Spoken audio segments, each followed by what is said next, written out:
anyone who has been applied for an immigrant visa, but suddenly he got married, then what should he do? If the applicant is holding a current visa and they got that visa before they got married, then they subsequently get married, what they have to do is they have to prove to immigration that they've got a genuine ongoing relationship.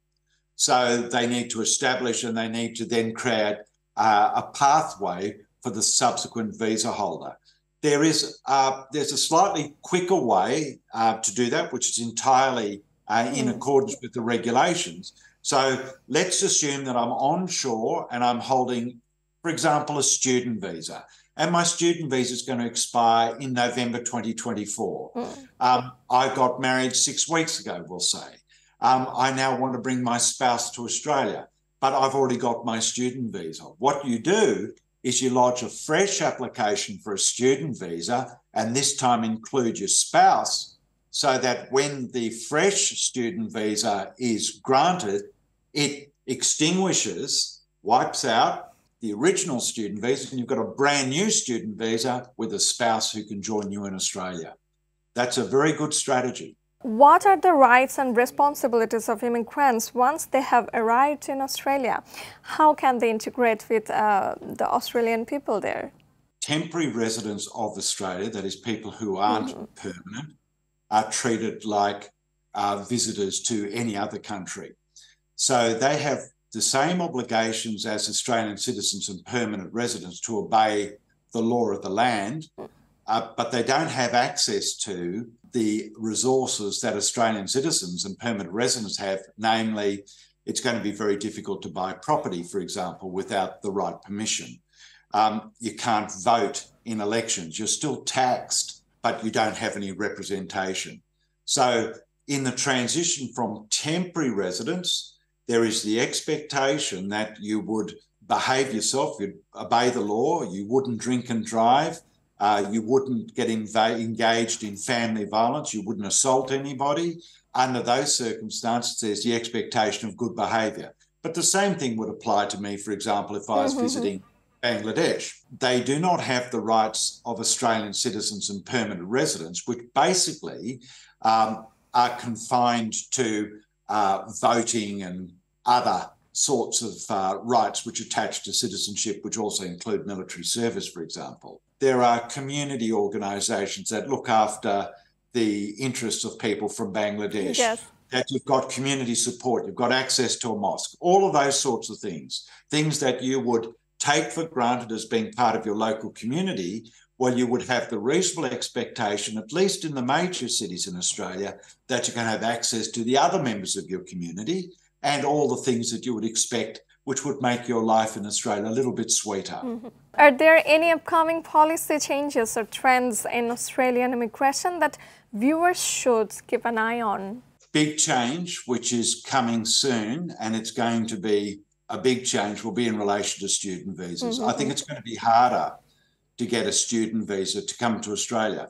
But if that's the case, then think about this. There's a strategy that you might want to consider to get around it, because there's been a trans-Tasman agreement for nearly 50 years between Australia and New Zealand. So if you don't think that you're going to get a visa in Australia, think about a visa to New Zealand, because if you become a New Zealand citizen, you can live and work in Australia, no problems. Now we want to shift to a visitor visa. So what are the basic requirements for obtaining an Australian visit visa? All right, okay. So for a tourist visa, the basic requirements are these. 1, that you are in good health. 2, that you don't have any character concerns, criminal record. 3, that you are a genuine temporary entrant. So how do we prove that we're a genuine temporary entrant? You've got to have a reason for wanting to come to Australia. It's not enough for you to say, I'd like to travel to Australia because I've seen lots of interesting things about kangaroos. Side visit. You would need to have a solid reason, and my suggestion would be that you would have an itinerary. In other words, that you would know where you are going and what the purpose of your visit is. It's about the power of persuasion. What are your family connections in Australia? What are your family connections in Bangladesh? why would you return to Bangladesh at the conclusion of the visitor's visa? They're the critical factors that underpin the consideration of a genuine temporary entrant. Okay, then how many countries a traveller should travel before applying for a visa in Australia? That's a really, really good question. If you have a history of international travel and you can show that you've complied with your visa, you are more likely to get a visitor's visa. If you have never travelled, then the question is going to be asked, well, why is Australia your first destination?